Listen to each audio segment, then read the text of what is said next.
Hi, welcome back to our Wirecast tutorials. In this video I'm going to be showing you how to use the ChromaKey option in Wirecast.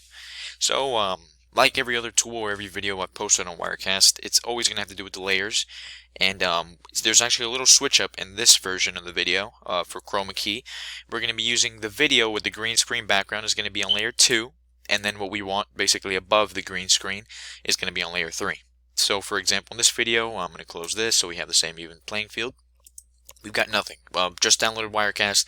It's fresh off the install. So what we do in layer 2 is we're going to look for our green screen video. We're going to go over to the plus button on layer 2, media files, browse disk, and we're going to choose here. I've got a little green screen confetti falling video, and I've got a smiling face with a couple sunglasses on. Then I'm going to be showing you how to use the green screen and chroma key option on today. So we're going to double click first on the video, and if we click play, you can see here I've got it's confetti with the green screen and all of that.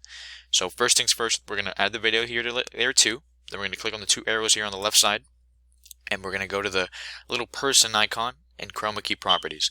We're going to click on use chroma key, and it will automatically get rid of the green screen. If it doesn't, you can choose basically pick key color with mouse, and then it'll basically tell you the color and all of that. If not, you can click on the color option, and you can look for the closest green. You can click on it, and then click OK, and it'll automatically do it. So right now, what it did was it just got rid of all of the green stuff, basically, or the green background in their little video. So we go live. Right now, we'll have a black screen with confetti falling. Now, let's say we want our content above it. You know, we either want a logo, you know, a spinning logo, or you know, a little icon, whatever, basically on the screen with the transparent background. What we're going to do is on layer 3, we're going to add the plus button. We're going to click on the plus button. We're going to add media files. Double click on browse disk. And we're going to add our little smiling face that we've got here. In our case, we're adding a smiling face. In your case, you could be adding your logo, a little spinning animation, anything like that, but it's basically the same process. We're going to double click it, and it'll automatically open it up. And just like that, what we see here is that it's pretty much clear, and we still see our background. So we click on the right arrow right here, it's automatically going live, and that was basically how we had a green screen video. We removed the background. We'll try it again. We're going to double click it, and then you have to click on the little person icon, use chroma key, and it'll automatically get rid of the background.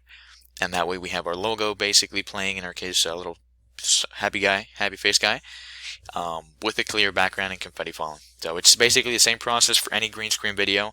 And even if you were using a chroma key in real life, you had a green screen background, same process. You're going to go ahead and add it on layer 2, your camera, your webcam, and then on the layer 3, you would add, for example, let's say a studio background, or maybe a background of a beach, or if you're using it for a video call, maybe your room, or maybe an office, stuff like that. Be basically the same process. On 2, you add the background footage, and on basically on 3, you add the overlay.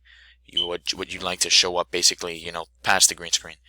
But hopefully this video was of help. If you have any questions or comments, feel free to leave them in the comments below, and I'm happy to help out. Thank you so much, and have a great day.